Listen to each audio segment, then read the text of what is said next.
41장 찬송하겠습니다. 41장 마나타 찬송 41장 1절 2절 간주 3절 찬송하겠습니다. 41장입니다.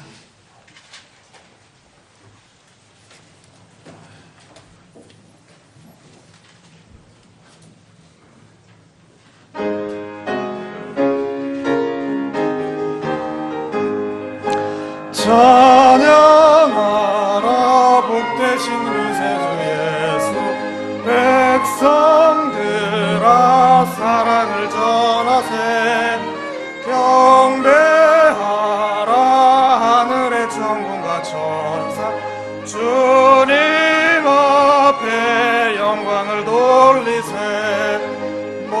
목자같이 우리를 지키시고 종일 품에 늘 안아주시니 찬양하라 높으신 권세를 찬양 찬양 찬양 영원히 부르세 찬양하라 복되신 구세주 예수 우리 대신 죽음을 당했네 구주 예수 영원한 구원의 손 경배하며 겸손히 절하세 찬양하라 우리 대지신 예수 그의 사랑 한없이 크셔라 찬양하라 높으신 권세를 찬양 찬양 영원히 부르세 감사하겠습니다.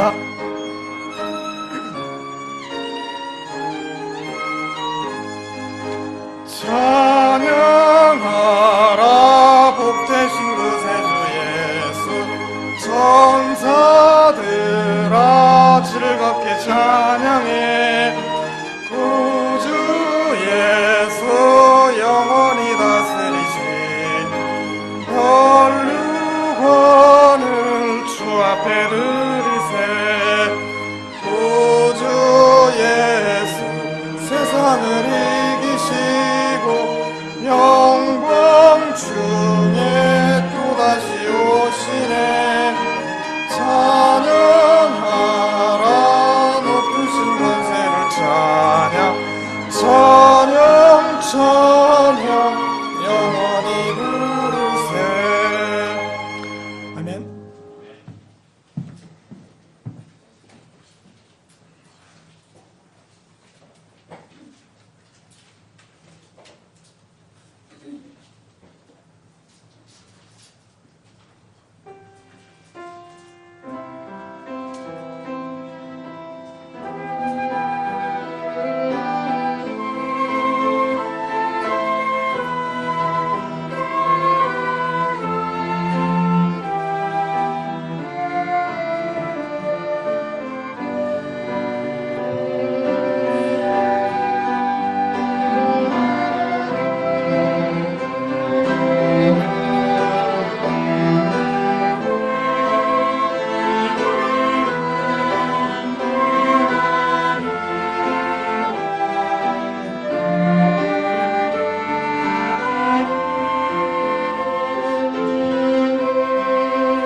예, 다 같이 일어나셔서 찬송가 48장 드리겠습니다. 찬송가 48장입니다.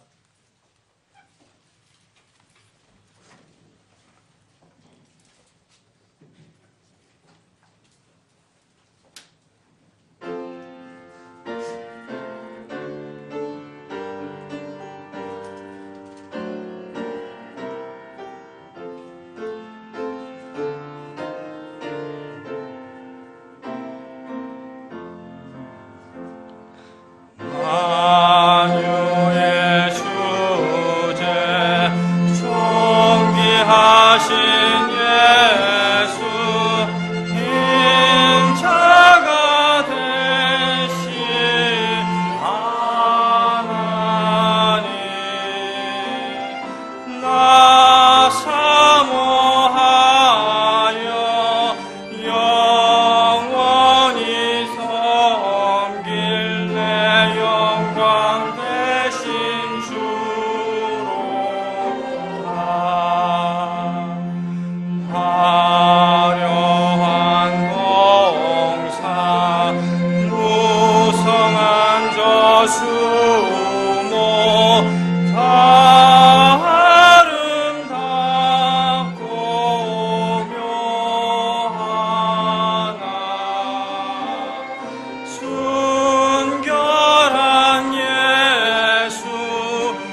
서신 채로 다 같이 기도드리겠습니다.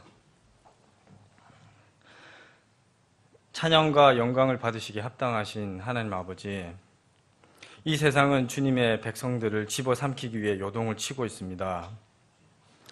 그 악한 세상 가운데에서도 주님의 크신 권능으로 주의 날개 그늘 안에 숨기시고 평안히 거하게 해주셔서 감사를 드립니다. 고귀한 핏값으로 사신 주의 백성들이 주님의 몸된 교회에 나와 주님을 사랑하는 마음으로 찬양과 경배를 드립니다. 기뻐 받아주시옵고 또 이런 기회와 특권을 허락해 주셔서 무한 감사드립니다. 구원의 기쁨과 감격으로 날마다 주님을 찬양하고 경배하는 저희들이 되게 하여 주시옵소서.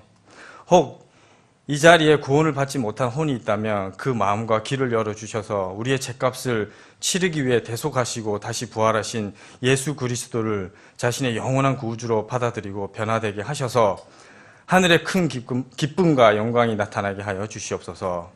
주님께서 오시는 날이 정말 얼마 남지 않은 이때 세상의 습관에 따라 모이는 일을 피하지 말고 그 날이 다가옴을 볼수록 더욱 모이기 힘쓰는 저희들이 되길 원합니다. 그리하여 주님 오시는 날까지 진리를 붙들고 그 진리를 나누며 서로 위로하며 권면하며 서로 섬기고 사랑하는 저희들이 되게 하여 주시옵소서. 예수님의 지역교회로서의 사명을 다하고 전도와 선교에 힘쓰며 특별히 우리가 지니고 있는 바른 말씀과 복음을 갈급한 혼들에게 잘 보급하고 전하는 일에 기쁨으로 차고 넘치게 하는 저희들이 되게 하여 주시옵소서.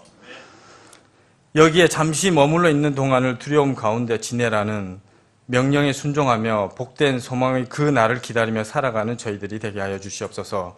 오늘 말씀을 전하는 목사님의 입술과 마음을 주장하여 주셔서 온전히 그 말씀이 우리의 마음판에 새겨질 수 있도록 하여 주시옵고 그 말씀 묵상하여 또 위로와 평안을 얻는 복된 시간이 되게 하여 주시옵소서. 주님만 홀로 영광 받으시길 원하오며 거룩하신 우리 주 예수 그리스도의 이름으로 기도드렸습니다. 아멘. 앉아주시고요. 찬송가 30장 들으신 후에 헌물 기도가 있겠습니다. 찬송가 30장입니다.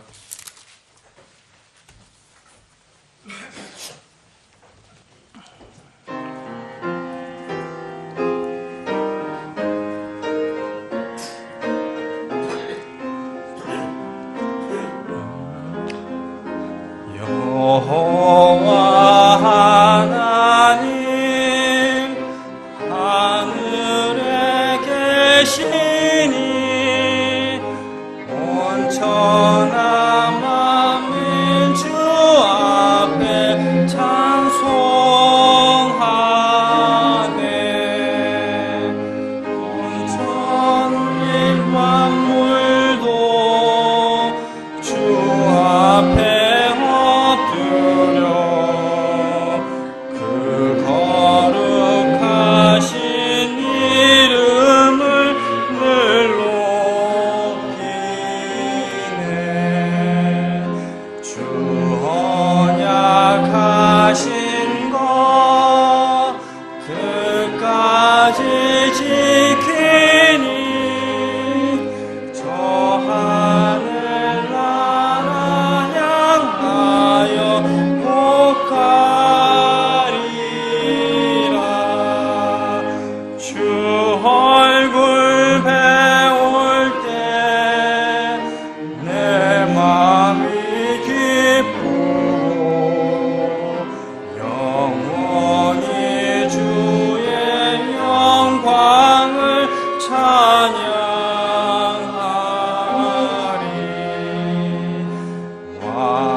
주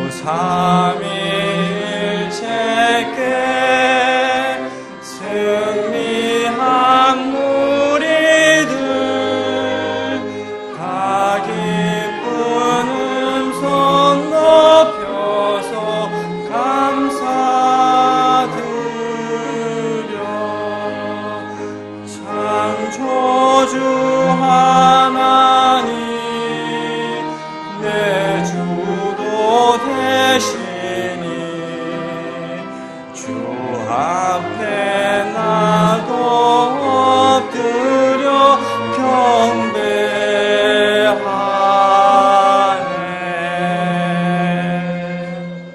아멘.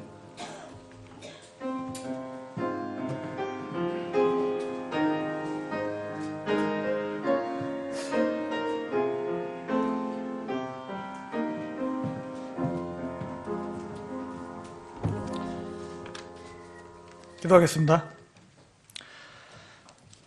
하나님 아버지 감사드립니다. 오늘도 우리를 모이게 하여 주시고 주님께 경배와 찬양을 드리는 특권을 주시면 감사드립니다. 이 시간 우리에게 허락하신 물질의 일부를 드리는 그런 시간입니다. 먼저 우리 자신을 주님께 드리는 마음이 되게 하여 주시고 우리에게 허락하여 주신 모든 것들로 인하여 감사하는 시간이 되게 하여 주시옵소서. 허락하신 물질뿐만이 아니라 또한 우리의 시간과 또 날마다의 삶 속에서 우리들이 주님께 드려지는 그런 도구들로 사용될 수 있도록 주님께서 인도하여 주시옵소서. 이 헌물이 또한 주님의 선교사역과 교회와 성도들을 섬기고 복음을 증거하는 데 잘 사용될 수 있도록 도와주시기를 원합니다. 날로 악해져가는 이 세상 가운데서 우리가 날마다 주님께 드려지는 그런 삶이 될 수 있도록 인도하여 주시고 우리 삶 가운데 풍성한 은혜와 복을 주님께서 허락하여 주시기를 원합니다. 주님께 감사드리며 모든 것을 예수님의 이름으로 기도합니다. 아멘.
주보 뒷면에 교회 소식 알려드리겠습니다. 오늘 예배에 참석하신 여러분 모두를 주님의 이름으로 환영합니다. 첫 번째로 고촌 김포 지역, 그리고 서울 강서 및 김포 공항 지역, 그리고 일산 부천 인천의 인근 지역에서 우리 교회를 통해 진리를 알고 구원을 받는 혼들이 늘어나도록 기도와 전도에 힘써 주시길 바랍니다. 이 지역뿐만 아니라 다른 많은 지역에서도 우리 교회를 통해 진리를 알 수 있도록 기도해 주시기 바랍니다. 그리고 공적 성경 사역 준비가 진행되고 있습니다.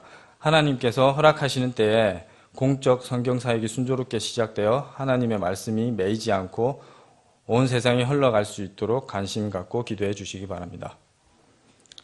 다음으로 어린이 주일학교는 충분한 기도와 준비 후에 우리 자녀들에게 가장 유익한 방법으로 시작할 계획입니다. 함께 기도해 주시기 바랍니다.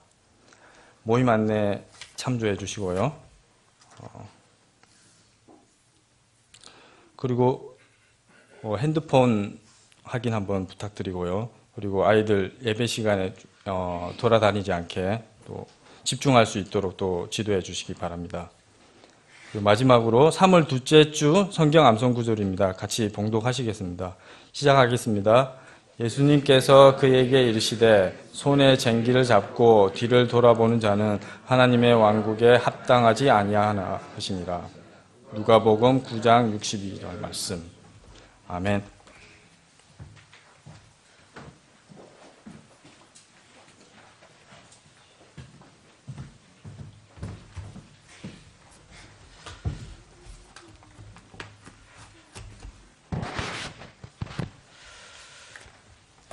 다 같이 일어나셔서 인사하는 시간 갖겠습니다. 여러분, 한 주 동안 못 뵀으니까 보고 싶었잖아요. 그러니까 서로 뜨겁게 사랑의 인사를 나누십니다. 그리스도 안에서 형제자매 된 게 얼마나 놀라운 신분인지 지금은 인식하지 못하는 분이 있겠지만 이제 하늘에 가면 알 수 있을 겁니다. 400장 주의 진리 위에 십자가 분위기 1절 힘차게 부르신 뒤에 인사를 나누는 시간 갖겠습니다.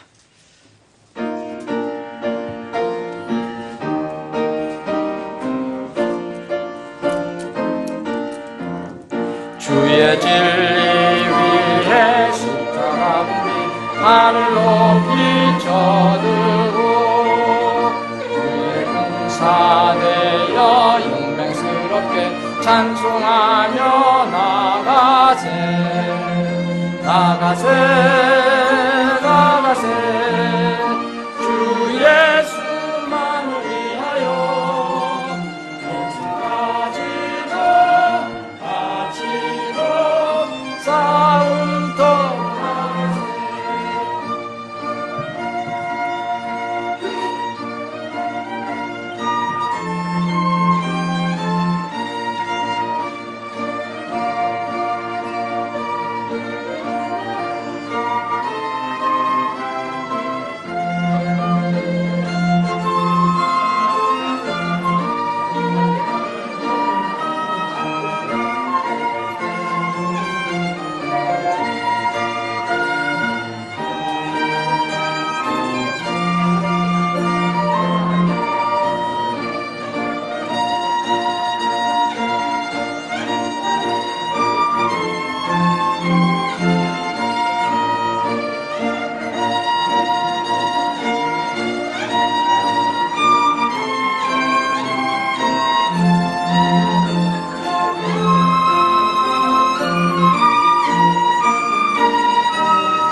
원수들은 이미 예수의 손에 하나없이 패하고 주의 군기만이 영광스럽게 온누리에 빛나네.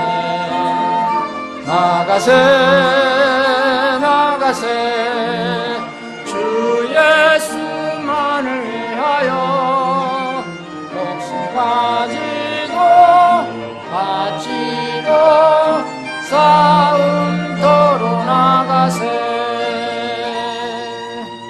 아멘.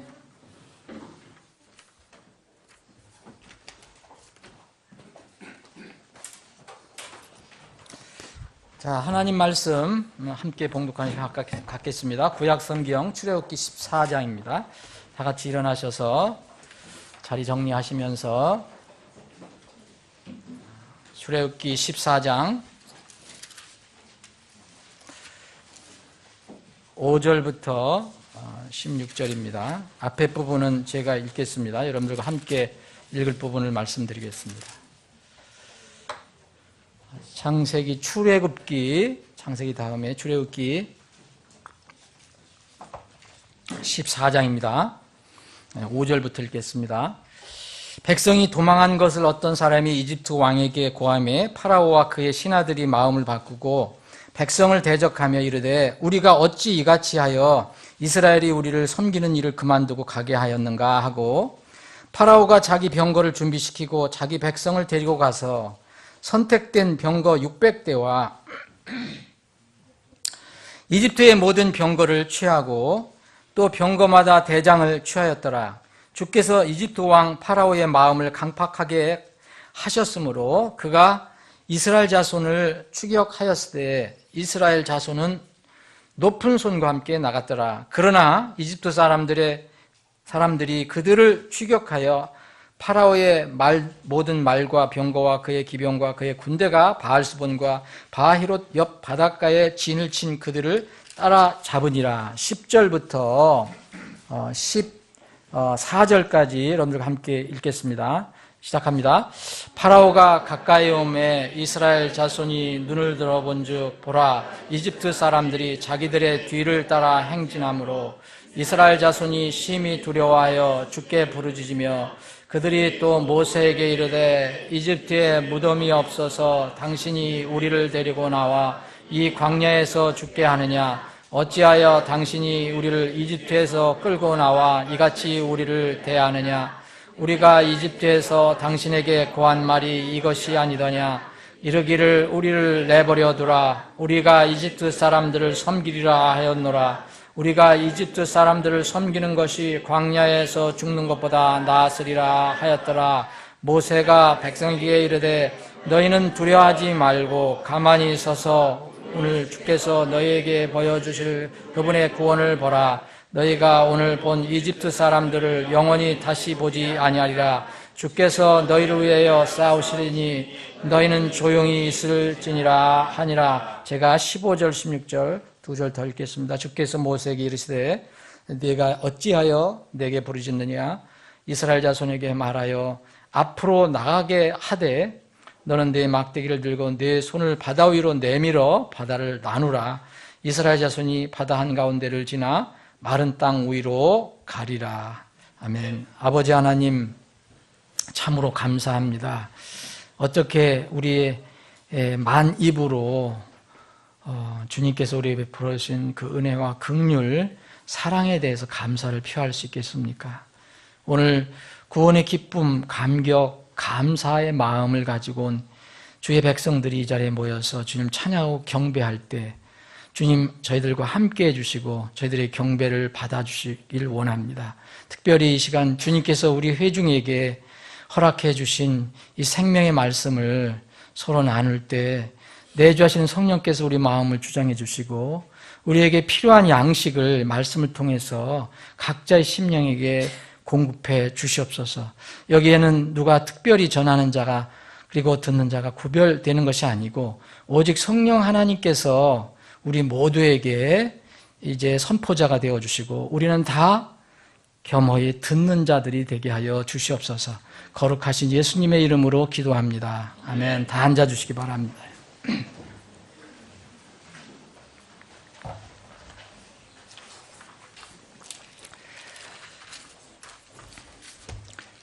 이 내용은 여러분들이 잘 아실 것입니다. 출애굽기 12장에는 이 이스라엘 백성들이 애굽의 압제하에서 드디어 이제 해방받는 그런 장면이 나옵니다.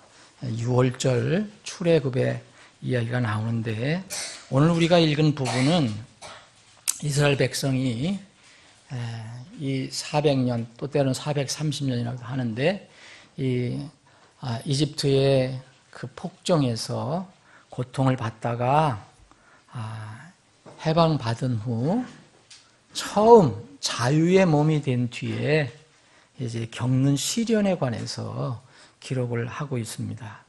여기서 이스라엘 백성이 처음 받는 시련은 자기들을 풀어주었던 바로와 그의 군대들이 다시 마음을 돌이켜서 우리가 왜 저 이스라엘 백성을 풀어줬는가, 그래서 다시 강팍한 마음이 돼서 다시 군대를 풀어서 추격해 오는 그런 내용입니다. 이 내용을 보면 이제 이스라엘 백성은 자유인의 신분이 된 이후에 첫 시련을 당하게 됩니다.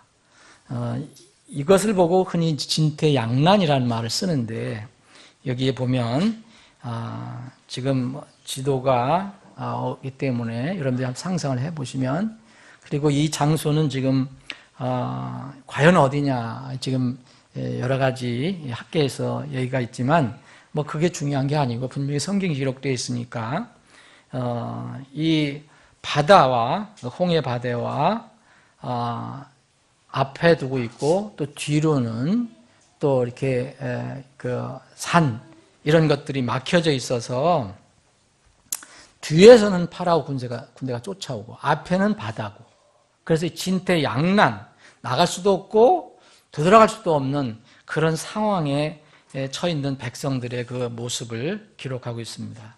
이들은 크게 절망합니다. 자유의 몸이 돼서 바로 이런 그 13장에 이렇게 하나님으로부터 이렇게 6월절을 기억하라, 이걸 꼭 지키라, 이런 말씀을 들었는데, 이제는 굉장히 큰 낙담과 절망 가운데 있게 됩니다. 이럴 때 절망을 하게 되니까 이 백성들은 하나님께 불평을 또 하게 됩니다. 그래서 보이지 않는 하나님 대신하는 모세를 향해서 큰 불평 불만을 하고 대적을 하게 됩니다. 그래서 하나님께서 이럴 때 어떻게 응답하셨느냐 하면, 이 뒤에 이렇게 주님께서 주신 말씀을 우리가 이제 함께 읽어봤는데, 주님께서 이스라엘 백성에게 이런 말씀을 해 주셨습니다. 어떻게 하라는 그런 말씀을 해 주셨어요. 하나님께서 우리 모든 백성들에게, 이스라엘 백성 그때 당시도 마찬가지고 지금 시대의 하나님 백성들에게 계획하시는 것이 있는데, 하나님의 자녀들이라면 시련과 이 고난을 그냥 무조건 면제시켜 주는 것이 아닙니다. 하나님은 그렇게 하시지 않습니다. 성경을 아무리 읽어보시고 또 하나님의 속성을 여러분들이 연구하시더라도 하나님은 그렇게 하시지 않습니다. 대신 그런 시련과 어려움을 통해서 그 백성들을 강하게 하시고, 또 그 과정을 통해서 유익을 주신다는 것을 알게 됩니다. 고난이 없고 시련이 없고 하나님께서 우리에게 안 계시는 것보다는 고난과 시련 가운데서 하나님께서 우리와 함께 해주시는 것이 훨씬 더 좋은 것입니다. 성경은 이것을 강조하고 있습니다. 잠언 15장 16절에 보면 적게 가지고도 주를 두려워하는 것이 많은 재산을 가지고 그것으로 인하여 괴로움을 당하는 것보다 낫느니라 그랬어요. 뭐가 더 좋은 것인지 세상 사람들은 이제 많은 재산을 갖는 것을 좋아하죠. 누가 적게 가지는 것을 원하겠습니까? 중요한 것은 거기에 주님이 계시냐 안 계시냐가 중요합니다. 같은 잠언 16장 8절에 보면 적게 가지고도 의가 있는 것이 많은 소득을 가지고도 올바름이 없는 것보다 낫다 그랬어요. 사랑하는 여러분, 우리 삶 속에서 이것은 참으로 진실입니다. 진리입니다. 잠언 17장 1절에 보면 마른 빵 한 조각만 가지고 있어도 평안한 것이, 마른 빵 한 조각만 가지고 있어도 평안한 것이 희생물이, 그냥 물질이 집에 가득한 채 다투는 것보다 낫다 이렇게 얘기합니다. 뭐가 중요한가 우리에게? 그래서 시편 기자는 시편 119편 71절에 보면 고난당한 것이 내게 유익하오니 이로써 내가 주의 법규들을 배우게 되었나이다 그랬습니다.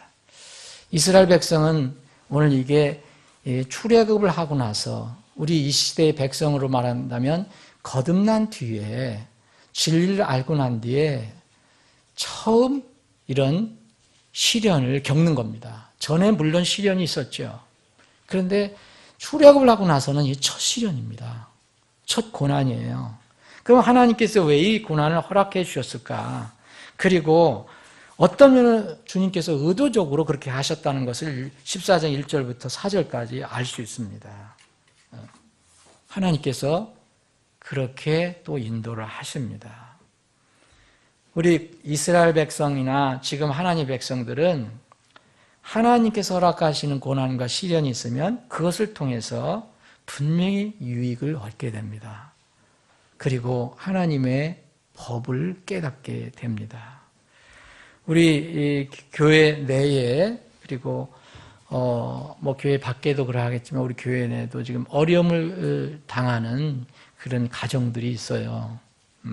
가정들이 있는데 제가 보면은 이 말씀을 적용할 수 있는지 모르지만은 바르게 하려고 하고 진리를 따르려고 하고 또 특히 어떤 사람은 거듭난 지 얼마 안 되고 바른 말씀을 알게 되고 이게 진리라는 것을 알게 되고 살아가려고 할 때 생각지도 않는 이런 고난들이 시련이 이렇게 다가오는 것을 보게 됩니다. 그러면 이럴 때 우리가 어떻게 지혜를 얻어야 할 것인가? 그래서 우리는 다른 곳에 눈을 두는 것이 아니고 항상 하나님 말씀에서 이 지혜를 얻어야 합니다. 이스라엘 백성들이 이 지금 이제 14장에서 우리가 읽은 것처럼 이때 출애굽을 하고 나서 이때서부터 고질적으로 앓는 영적인 병이 있었어요. 영적인 병입니다. 이게 뭐냐면 쉽게 잊어버리는 거예요. 그리고 자꾸 잃어버리는 거예요. 이 고질적인 병으로 이제 나타납니다. 영적인 병으로. 몸에 어디 종기가 난 게 아니라 영적으로 이런 어려움에 빠지는데 항상 보면 이것이에요. 쉽게 잊어버리는 거예요. 뭐를 잊어버리는 거예요? 이스라엘 백성은? 그 출애굽을 할 때 하나님께서 이스라엘 백성에게 보시는 게 놀라운, 이거 적은 경험도 아닙니다. 놀라운 경험. 어떻게 자기들이 살아났는가? 어떻게 죽음을 통과해서 죽음의 사신들을 물리치고 어떻게 살아났는가? 이것을 체험을 했거든요. 그리고 그 전에 이 어린 양의 피 사건, 죽음, 유월절 사건 전에 하나님께서 그 애굽 땅에 얼마나 놀라운 이런 재앙들, 놀라운 이적들을 베푸셨는가 다 알고 이 출애굽을 했는데 출애굽을 하자마자 이 광야에 오자마자 이제 뒤에 이 파라오가 쫓아온다고 그것을 다 깜빡 잊어버리고 쉽게 잊어버리고 지금 이렇게 모세와 하나님께 불평불만에 대적하고 있는 것입니다. 여러분, 우리 그 한국에는 전에도 언제 한번 우리가 얘기를 드렸는데, 요새는 이제 여권이 세져 갖고, 그 남자들이 퇴직을 하면 주눅이 들어갖고, 어디 지방 구석에 있든지 아니면 좀 길을 못 피는 그런 그 이야기를 풍자로 우리 많이 하잖아요. 예. 뭐 삼식이니 뭐니, 뭐 여러 가지 나오잖아요. 그런데 그래서 내가 여러 번 들은 얘기인데, 그래서 우스갯소리로 이사 갈 때 주의해라. 남자들은 여자가 잊어버리고 간다. 그냥 이삿짐만 싣고 간다. 그래서 이사 갈 때 제일 먼저 남자는 그 옆에 가서 앉으라, 차에 가서 앉으라고 한다는 그런 얘기가 있잖아요. 그런데 이게 우리나라에서 얘기가 나오는 건데, 이제 그 중국의 고사를 이게 살펴보니까 이런 비슷한 것이 있어요. 이게 우리나라에서 유래된 게 아니더라고요, 이게. 예. 그래서 여러분들 사가망처라는 얘기 들어보셨어요? 사가망처? 그러면 제가 한번 이렇게 오늘 사자성어를 좀 알려드릴 테니까, 사가망처라는 게 있어요. 보입니까? 사가망처. 이 사가망처는 말 그대로 우리 친구들은 어려운 한자 말인데, 이 도자가 아니에요. 도자처럼 생겼는데 사자예요. 이 사자는 뭐냐? 이사갈 사자예요. 이사갈 사자. 근데 얼마나 이렇게 똑같은지 이 말이. 예? 자, 사가망처란 건 뭐냐? 이사를 갈 때 누구를 잊어버리는 거예요? 자기 처를 잊어버리고 가는 거예요.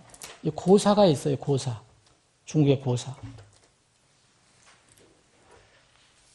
근데 우리나라는 자꾸 말 되는 게 사가망부라고 그러거든요, 망부. 이사를 갈 때 아내를 잊어버린다 하고 고사가 나와 있는데, 우리 그 우스갯소리를 하면 사가망부예요. 지아비 부자. 이게 어떻게 해서 나왔느냐면, 그래서 이 사가망처라는 거는 집을 이사하면서 깜빡 부인을 데리고 가는 걸 잊어버렸다는 뜻인데, 그래서 이게 중요한 일을 놓치거나 정말 중요한 일을 잊어버리거나 소중한 것을 깜빡깜빡 하는 거, 아주 잃어버리고 사는 거, 이거를 이제 비유해서 말합니다. 그래서 건망증 심한 사람도 요새는 이렇게 얘기를 한다는데, 이게 원래 보니까 이 춘추 전국시대에 중국에 공자와 어떤 한 왕의 이 대화 내용에서 나온 겁니다. 공자 가어라는 그런 책에 그 현군편이 있는데, 어진 임금이라는 편에 이 말이 나왔습니다. 춘추시대 노나라에 이제 애공왕이라는 사람이 있었는데, 애공왕이 공자하고 대화를 나눌 때 이렇게 질문을 합니다. 내가 듣기로는 요새 이 나라에 있는 것이 심한 사람이고 건망증이 심한 사람이 있는데, 이 사람은 뭐 이사를 하면서 자기 아내를 잊어버리고 갔다는 얘기를 들었다. 그래서 사가망처. 근데 정말로 이거 있는 것이냐라고 저기에게 물었습니다. 공자에게 물었으니, 공자는 뭐라고 답변했냐면, 아내를 잊어버리고 하는 것은 심한 것이 아닙니다. 자기 자신을 잊는 사람이 더 심한 사람입니다.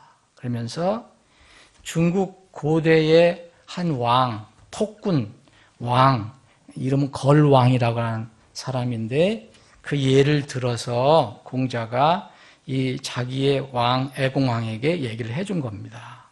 이 걸왕이라는 사람은 왕의 도리를 잃어버리고 자기 위치를 잃어버리고 간사한 신하들과 이게 놀면서 못된 짓을 일삼다가 자기도 망하고 나라를 망하게 했다. 그러니까 이런 경우처럼 자신을 잊어버리는 것이 훨씬 더 위험하고 안 좋은 것이다. 이런 이야기를 이제 그 왕에게, 애국 왕에게 했습니다.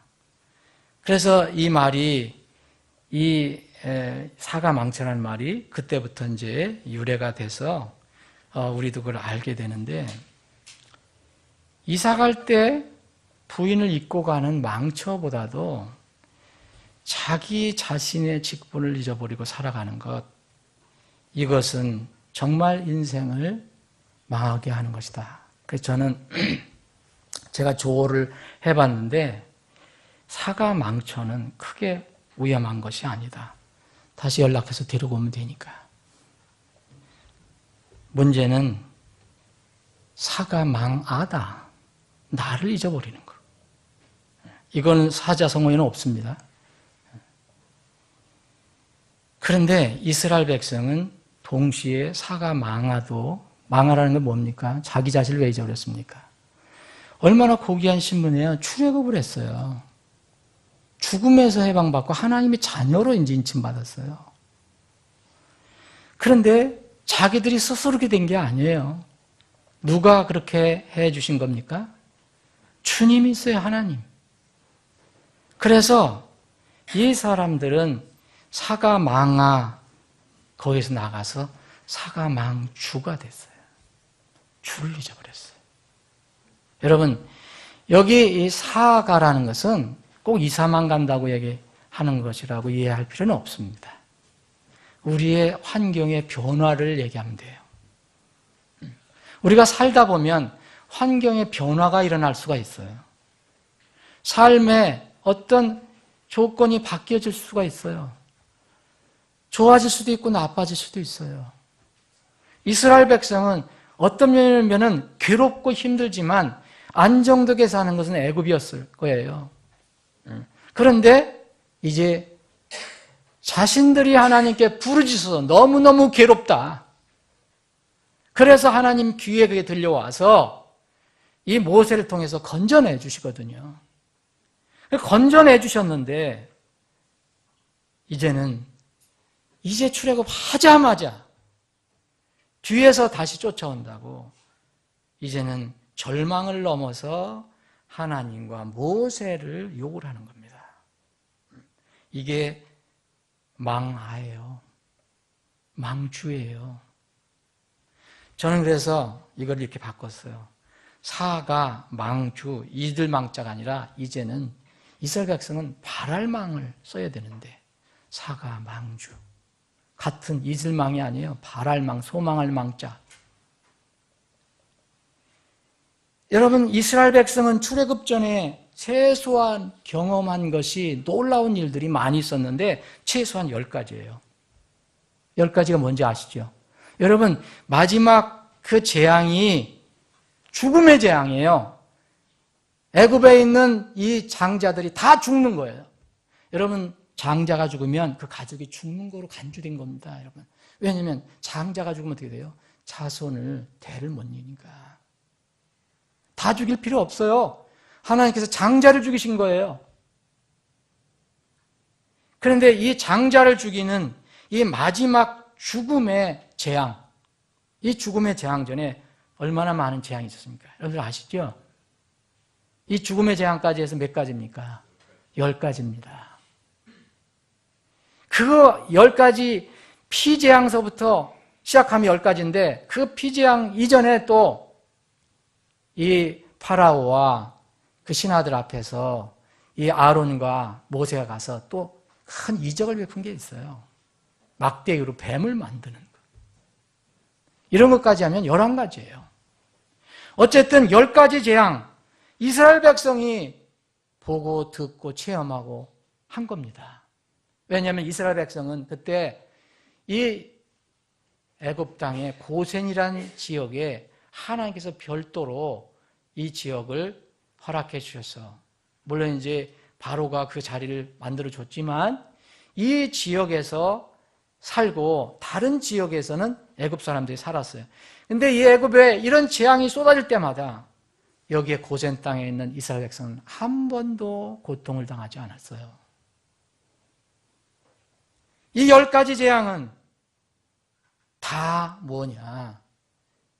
주님께서 나중에 말씀하시는데 이 애굽 사람들이 믿는 신들을 다 재판하는 것, 심판하는 그런 재앙이 있어요. 여러분 처음에 있는 것이 피재앙이잖아요. 나일강 온 물을 이렇게 피로 다 바꾸는 거, 썩어요. 먹지를 못해요. 이 피재앙. 그들은 나일강이 신으로 믿었어요. 나일강 범람하고 그래서 이렇게 이 땅이 비옥해지면 그 작물이 많이 난다 그래서 그 나일강은 신으로 믿었어요. 그래서 나일강은 신이 아니다. 심판합니다. 두 번째는 개구리잖아요. 개구리는 이집트 사람들도 이 개구리를 섬겼잖아요. 왜 섬겼습니까?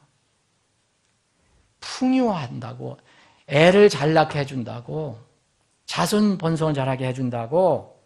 그래서 출산신이 개구리신이에요. 그런데 그 개구리신이 자기들한테 유익을 주는 게 아니라 개구리를 풀어놓으니까 다 난리가 났어요. 소도방에도 개구리, 뭐 밥솥에도 개구리, 부엌에도 개구리, 예? 그 침대에도 개구리, 아주 징글징글한. 하나님께서 이 애굽 사람들이 믿는 신을 심판하는 거예요. 다음에 이가 있잖아요. 티끌을 던지니까 이가 생겼어요. 티끌이 이가 됐어요. 여러분, 그 수많은 티끌이 이가 돼가 사람들 몸에 가서 달라붙었어요. 티끌 흑신을 또 섬겼거든요. 너희들을 괴롭게 하는 거다. 이 흑신이. 파리가 또 나와요. 파리 대왕 여러분들 들어보셨죠? 파리 신도 섬겼어요. 자기들 괴롭게 하는 거예요. 이게 너희들 신이 아니다. 전염병, 가축의 전염병을 했는데 그들도 가축을 또 신으로 섬겼잖아요. 황소 신, 염소 신. 그래서 하나님께서 전염병을 주니까 쉽게 죽어버려요. 그리고 몸에 또 이렇게 종기를 나게 하셨어요. 그게 또 의술의 신도 섬겼거든요. 응? 그 아무것도 아니다. 하나님을 알게 한다. 내가 주가 누구인지 알게 하겠다. 주님께서 말씀하셨거든요. 우박이 쏟아집니다. 또 우박은 자연을 이렇게 관장하는 여신을 섬겼거든요. 근데 그 여신이 어떻게 자기들이 도움을 준 게 아니라 그냥 완전히 황폐해버리게 말했어요. 누가 위대한 하나님인가? 메뚜기를 또 풀어줬어요. 메뚜기를 막는 신을 또 섬겼는데 그 신이 아무 권능이 없는 거예요. 메뚜기가 싹 훑어먹습니까? 온 에집트에서. 여러분 마지막 그 죽음의 재앙 전에는 무슨 재앙입니까? 흑암의 재앙이에요. 재앙. 깜깜해서 성경이 뭐라 하냐면 뭘 만질 정도의 흑암이라 했어요. 저희는 이게 뭔지 모르겠어요. 여러분 만질 정도의 흑암이다 그랬어요. 이것은 그들이 섬긴 게 최고신 뭐였어요? 최고신. 태양신. 라를 섬겼거든요. 아무 능력이 없는 거예요. 하나님이 위대하신 하나님이 이런 모든 신들을 심판하신다 그랬어요.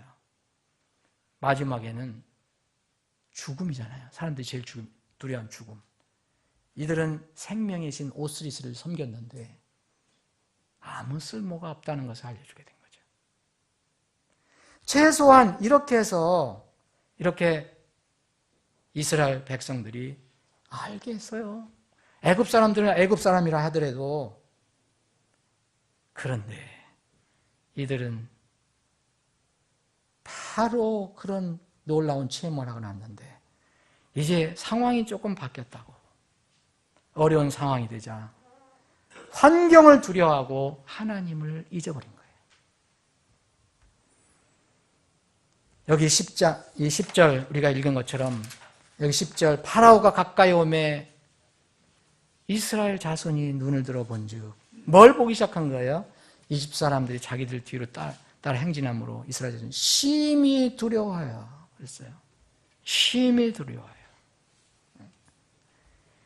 당연하죠. 이렇게 되면은 당연히 두려움이 밀려오죠. 하나님을 잊어버리고 자신의 환경을 볼 때 나타나는 현상입니다. 어떤 현상이 나타납니까? 두려움 다음에 나타나는 게 불평불만이에요. 그리고는 또 나타나는 게 지난주도 말씀드렸죠. 거짓말이 나타나요. 자기를 변호해야 되니까. 자기 입장이 옳다고 얘기를 해야 되니까. 합리를 합니다. 12절 보세요. 우리가 이집트에서 당신에게 구한 말이 이것이 아니더냐? 이르기를 우리를 내버려 두라. 우리가 이집트 사람들을 섬기리라 하였노라. 우리가 이집트 사람들을 섬기는 것이 광야에서 죽는 것보다 나았으리라 했더라.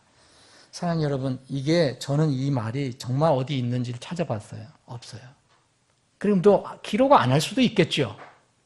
그런데 이렇게 이스라엘 사람들이 그 아론과 모세에게 이렇게 얘기했을 리가 없습니다. 이유는 여기 출애굽기 앞부분부터 읽어보면 하나님께서 물론 다 알고 계시지만 이스라엘 백성이 압제해서 신음하고 외치니까 부르짖으니까 그때 내가 알고 모세를 보낸다 그러셨거든요. 모세에게 얘기할 때도 그랬거든요. 네 백성이 지금 부르짖는다.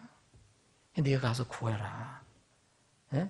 여러분 출애굽기 3장 여기 12장 보면 출애굽기 3장에 보면 어떻게 되어 있습니까? 3장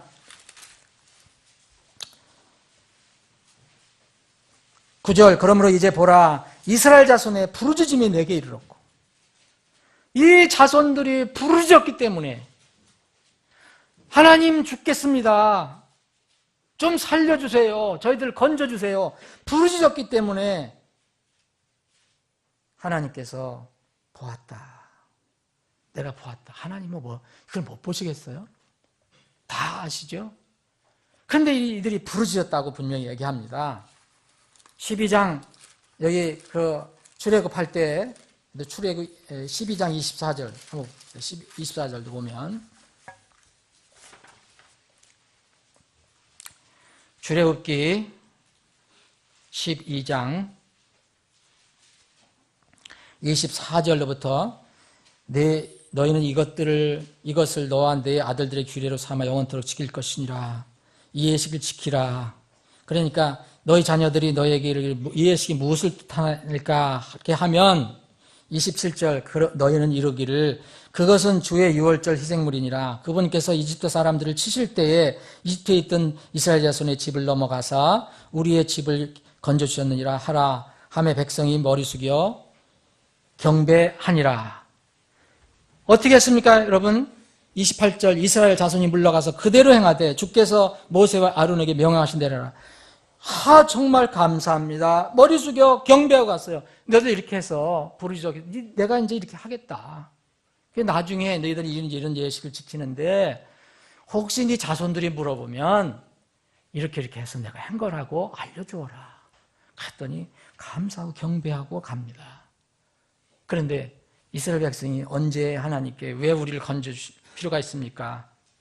우리는 가기 싫습니다. 그렇게 한 적이 없어요. 그런데 이제는 누구를 원망하는 겁니까? 자신들은 책임이 없고 이제는 하나님과고 모세가 책임이 있다는 거예요. 우리는 거기서 그냥 살면 되는데 이게 바로 주님을 바라보지 않고 세상 환경을 바라볼 때 나타나는 현상입니다. 여러분 자유인이 되면 차라리 여러분 자유를 잃어버리는 게 얼마나 무서운지 여러분 아시죠? 여러분 꼼짝 말고 하루만이라도 강제로 집안에 꼼짝 말고 있게 하면은 여러분들 숨 막혀서 죽을 거예요. 감옥에 갇힌 사람들 생각해 보세요. 자유라는 게 얼마나 소중한지. 자유인이 됐어요. 그래서 이 맛을 본 사람들은 차라리 내가 자유를 잃더니 죽음을 택하겠다 그랬어요. 난 자유를 얻은 사람이 난 노예가 되겠다는 사람은 한 번도 못 봤어요. 이 사람들은 노예가 다시 되겠다는 거예요. 거짓말이죠. 이렇게 나타날 수밖에 없습니다. 이런 이스라엘 백성을 주님께서 이제 긍휼히 여겨주시고 이렇게 말씀을 해주십니다. 그게 13절, 14절입니다. 하나님께서 모세를 통해 주신 명령이 있어요. 이거는 이스라엘 백성이 이 어려운 위기와 고난과 역경을 극복할 수 있는 지혜예요. 하나님께서 그걸 주신 거예요. 첫 번째 뭐라 했습니까? 주께서 모세가 백성에게 이르되 너희는 두려워하지 말고 그랬어요. 두려워하지 말고. 이스라엘 백성은 지금 말을 타고 달려오는 그 군대들이 두려운 거예요. 까마득히 하나님이 얼마나 놀라운 분이시냐. 그 10가지 재앙을 일으킨 분, 홍해 물까지도 갈라놓으신 분, 이런 분을 잊어버리고 지금 자신들의 변화되는 환경만 지금 쳐다보고 그거에 몰두하고 있는 그 사람들에게 두려워하지 말라 그랬어요. 여러분, 마음에 두려움이 있으면 세상에 대한 두려움, 환경에 대한 두려움, 내 미래에 대한 두려움이 있으면요, 반드시 하나님 말씀 못 따라갑니다. 엉뚱한 생각을 자꾸 하게 돼 있어요. 여러분, 이스라엘 백성은 파라오와 그의 군대에 두려워할 게 안 돼요. 왜냐하면 하나님께서 지금 이 구름 기둥으로, 불 기둥으로 인도하고 계세요. 그런데 그 환경을 지금 바라보고 있는 거예요. 하나님이 자녀에게 두려움의 대상은 누구죠? 하나님입니다. 유일한 두려움의 대상은 하나님밖에 없어요. 바로도 아니고 바로의 군대도 아니에요. 앞에 바다도 아니고 뒤에 산도 아니에요. 오직 하나님입니다. 주를 두려워하는 것이 지식의 시작이거늘. 사람들은, 어리석은 자들은 지혜와 훈계를 멸시하느니라. 시편 기자는 시편 27편에 보면 내가 누구를 두려워하며 내가 누구를 무서워하리요 그랬어요.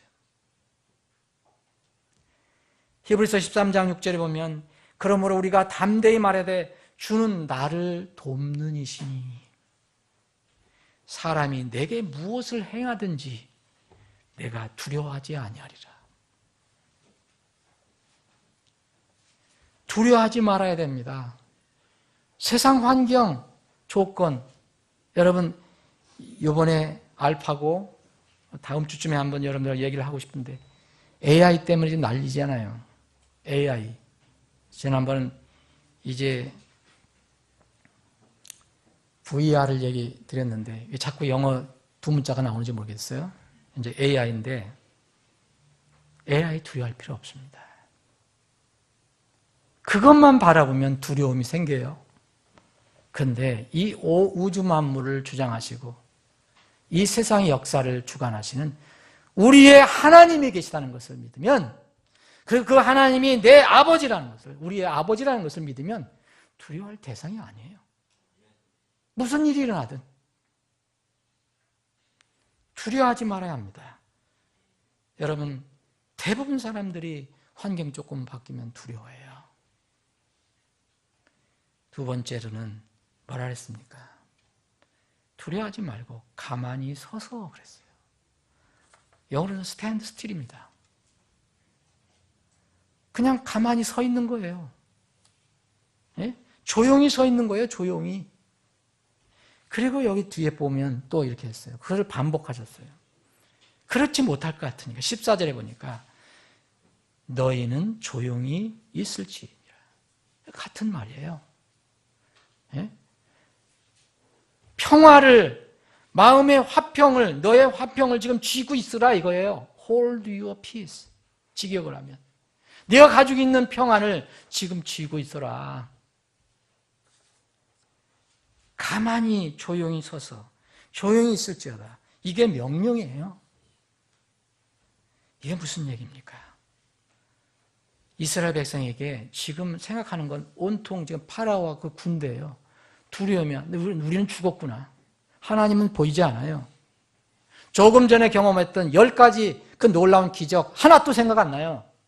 홍해 바다를 건너온 것도 생각 안 나요. 이게 모든 내 생각, 내 지식, 내 방법으로 지금 가득 차 있습니다. 그걸 내려놓으라는 거예요. 그것들을 잠잠하게 하라는 거예요. 여러분 어떤 일이 생기면 내 마음에서 온갖 일들, 온갖 생각들이 막 일어나잖아요. 막 바쁘잖아요. 소리로 표현한다면 시끄러워요. 그걸 조용히 하라는 거예요. 조용히. 내 생각, 내 방법을 주장하지 말고 입 다물고 있으라는 거예요. 그냥 서서 있으라는 거예요. 바라만 보라는 거예요.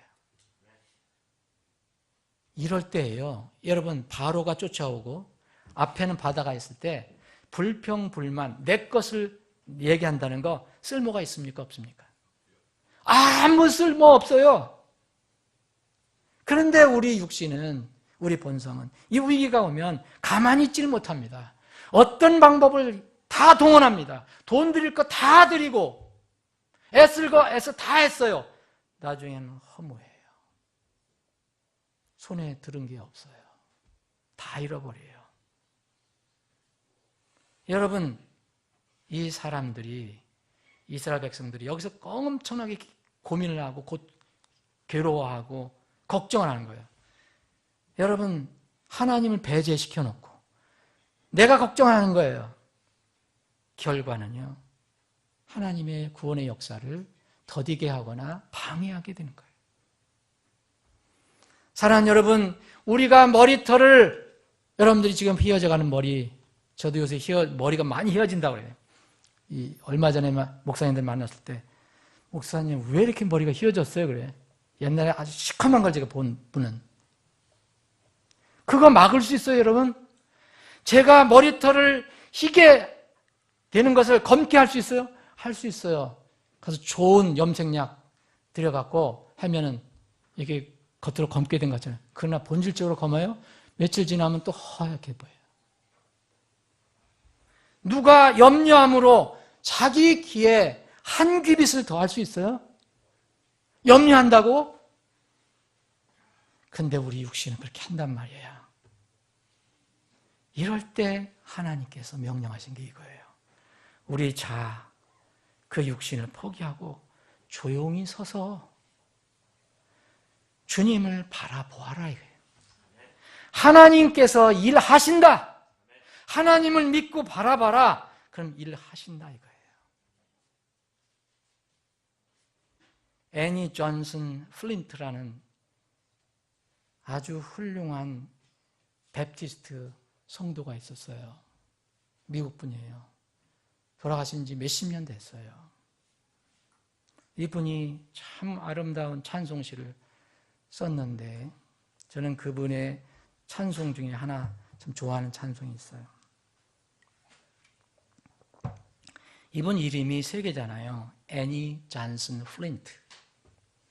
이유는 이거예요. 원래는 애니 존슨이에요. 그런데 플린트라는 가정에 입양이 됐어요.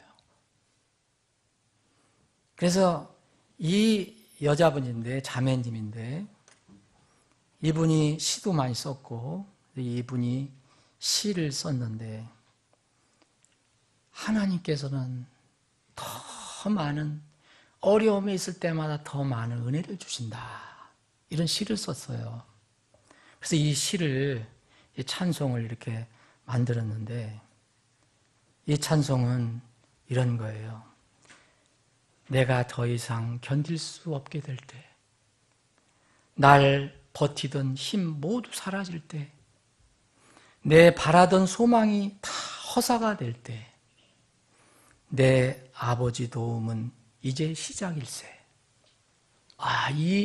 이 가사가 너무 와닿는 거예요.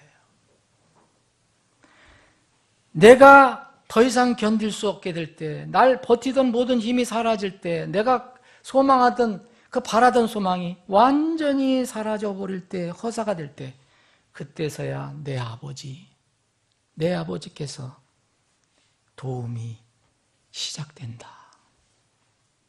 주 능력이 한없고 그 은혜 끝없네. 주 사랑을 사람이 어찌 알까?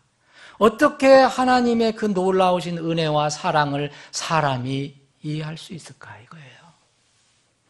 내 주 예수 무한한 풍성함으로 넘치게 주시며 늘 더 주시네. 이 자매는요, 여러분 이 찬송시 쓰니까 아주 그래도 그래도 그럴듯하게 살았지 않았나 생각할 수 있는데 이 자매는요 도저히 이렇게 하나님의 은혜가 나에게 더 크다라고 이야기할 수 없는 환경에 살았어요. 3살의 엄마가 죽었어요. 자기 누구 아이를 낳다가 죽어버렸어요. 3살에. 그리고 아빠는 큰 고질병, 지금 왔던 난치병이에요. 고칠 수 있는 병을 앓고 있어요. 6살 때 부모가 죽었어요. 아빠도 죽었어요. 6살 때 완전히 고아가 됐어요. 정말로 아무것도 어떻게 할 수 없는 그런 상황이 됐어요. 그런데 어느 심예 성도 가정에 입양이 돼요. 그래서 거기서 훈련을 받는데 이 자매는 젊어서 나이 들어서 그런 게 아니라 젊어서 뭐가 발생됐냐면 관절염이 생겨갖고 관절염이 심해져갖고 걷지를 못하게 됐어요. 이제 관절염이 생긴 지 3년 만에 더 이상 걷지를 못하게 됐어요. 그래서 그 젊은 여인이 휠체어를 타고 다닐 수밖에 없는 상황이 된 거예요. 몸은 아프고 자기 부모님은 다 돌아가시고 그걸 평생 이게 아픈 몸을 이끌고 살았어요. 더군다나 입양해서 남의 집에서. 이 여인이 이렇게 살면서 이런 아름다운 시를 썼는데 고난이 올 때마다 시련이 올 때마다 하나님은 나에게 더 큰 은혜를 주신다라고 이 시를 쓴 거예요. 이런 것을 알면 그 노래는 너무 우리에게 와닿죠. 사랑하는 여러분, 이스라엘 백성은 정말 큰 고질병을 앓고 있었어요. 잊어버리는 거. 그런데 이 애니 자매는 결코 잊어버리지 않았어요. 구원받은 감사를. 어렸을 때 구원받은 그 감사를 잊어버릴 수가 없었어요. 몸은 아프고 관절염으로 걸을 수 없고 통증이 심했지만 그 감사를 평생 지니고 살았어요. 불평불만하지 않고 살았어요. 그래서 그 입에서 나온 시는 아름다워요. 사랑하는 여러분, 이스라엘 백성이 앓고 있는 병, 이 시대의 현대 기독교인들이 얼마나 많이 앓고 있습니까? 혹시 우리는 앓고 있지 않습니까? 우리가 분명히 하나님께서 우리에게 분명히 함께 하신다, 은혜를 주신다, 늘 고난과 어려움이 있어도 그것은 너에게 유익한 것이다. 내가 너희를 버리지 않겠다. 세상의 끝날까지 너와 함께 하리라. 수많은 약속을 줬는데 우리는 때때로 잃어버립니다. 그래서 이스라엘 백성처럼 이런 상황이 오면 내 것을 가지고 무슨 일을 하려고 하고 하나님은 죄시켜놓고 여러분 밝은 대낮에 등불 켜고 나가보세요. 여러분 등불 아무 소용없어요. 그런데 등불 켜려고 얼마나 애를 씁니까? 아무 쓸모없는 거예요. 정말 우리는 이스라엘 백성처럼 내 것으로 하나님 것을 대체하며 살아가려고 너무 애를 씁니다. 하나님의 말씀을 신뢰해야 합니다. 하나님을 믿어야 합니다. 그 위기와 어려움 속에 있을 때 주님은 딱 2가지 말씀하셨어요. 두려워하지 말라는 거예요. 세상 환경을. 그리고 가만히 조용히 서서 너 조용히 나를 바라보라 이거예요. 여러분 어떤 분이 그래요 그러면 가만히 서서 그냥 있으면 됩니까? 자, 정말 내 것을 다 비우고 주님 바라보고 가만히 있으면 해결돼요. 그런데 그것은 이걸 얘기하는 거예요. 자, 가만히 서서 그리고 너희는 조용히 있을지어다 하는데 여기에 정말 가만히 서서 두려워하지 말고 가만히 서서 주님 바라보면 다음은 누가 뭐 하십니까? 여러분, 누가 뭐 하십니까? 주께서 너희를 위하여 싸우시리니 그랬잖아요. 누가 싸웁니까? 주께서 싸우시는 거예요. 여러분, 우리 힘으로, 우리 육신의 힘으로 세상이 이길 것 같아요? 여러분, 문제 생기면 그거 해결할 수 있을 것 같아요? 절대 불가능합니다. 다 여러분 잃어버리는 거예요. 돈 잃어버리고 명예 잃어버리고. 그런데도 그걸 반복하는 거예요. 정말 안타까워요. 저는 때로는 정말 답답하고 눈물이 날 때가 있어요. 이스라엘 백성이 이랬어요. 이게 여러분 출애굽하고 나서 첫 번째입니다. 수없이 여러분 민수기까지 읽어보세요. 똑같은 일을 반복합니다. 똑같은 일. 환경 바뀌면 똑같은 일을 반복해요. 답답해요. 왜 성경을 우리에게 주셨어요? 우리가 싸우는 게 아니에요. 우리 육신이 싸우는 게 아니에요. 하나님께서 주시는 힘으로 싸우는 겁니다. 주께서 싸워주시는 거예요. 너희를 위해 싸우시자 하세요. 그러면 우리는 가만히 안 하고 조용히 있으니까 하나님께서 칼을 휘둘리시고 뭐 일하신 그런 거 아니에요. 그렇게 오해하지 마세요. 여기서 뭘 했습니까? 주께서 우리를 위해서 싸우신다는데 15절 보세요. 주께서 모세에게 명령하세요. 명령을 따르기만 하면 돼요. 앞으로 나가게 하라 그랬어요. 이스라엘 자손. 가만히 있으라고 하셨잖아요, 지금. 조용히 있으라고 하셨잖아요. 그럼 가만히 서 있는 줄 알았지. 그게 아니에요. 자, 15절을 말했습니까? 이스라엘 자손에게 말해서 뭐라 했어요? 앞으로 나가라 그랬어요. 그럼 뭐가 있어요? 바다가 있어요. 나가라는 거예요, 바다로.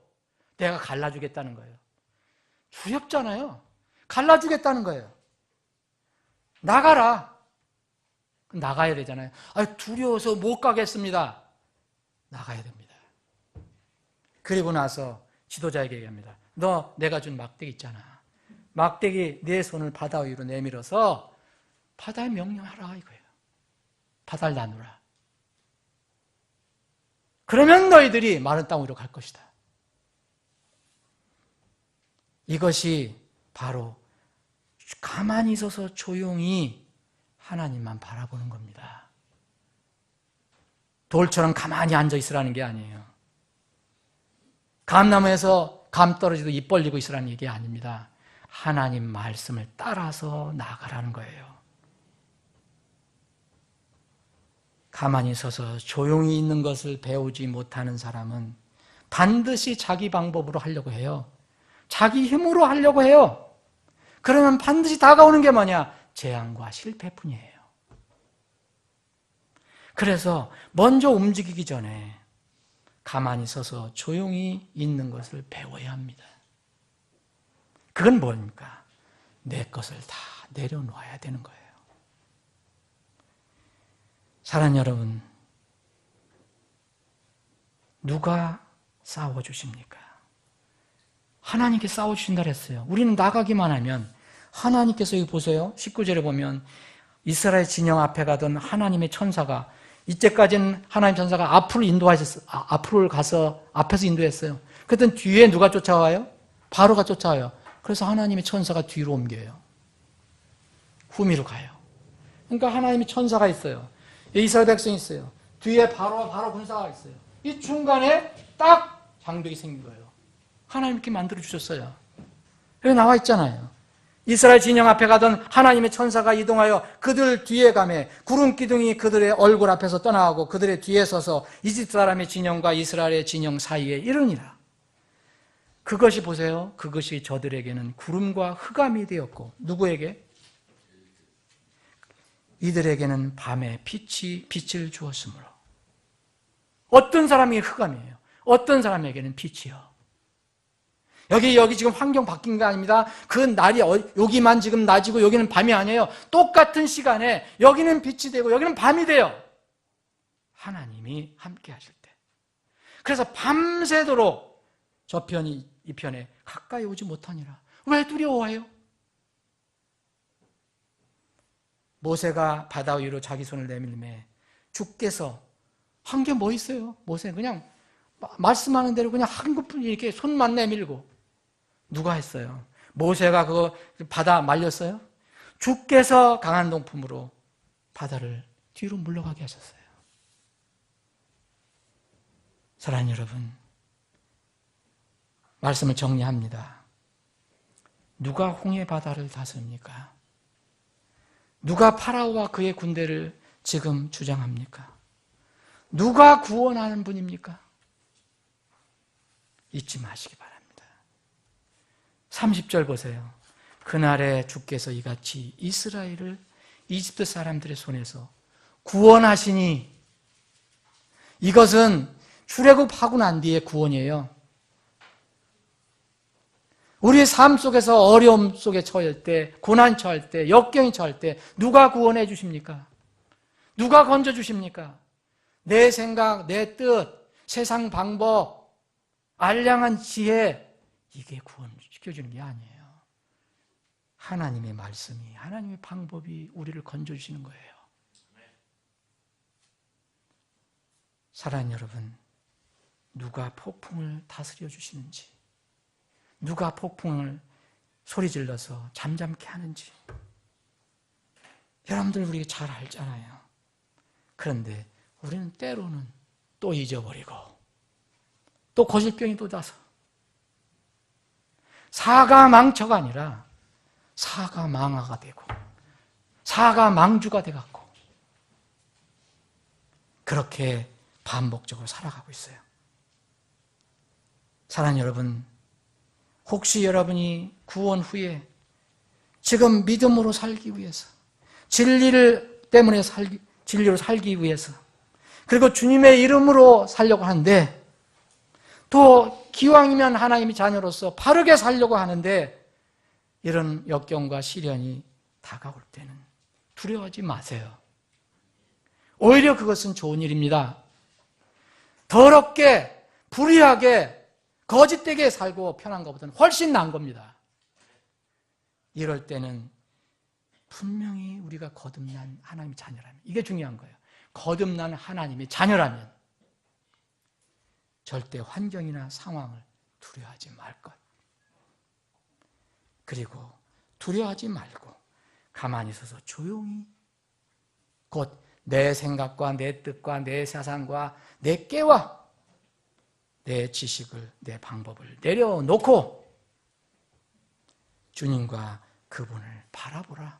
그분의 말씀을 신뢰하라. 그러면 그분께서 싸워주시고 그분께서 길을 보여주십니다. 그러면 우리는 마른 그 갈라진 홍해의 길을 걸어갈 수가 있습니다. 기도하시겠습니다.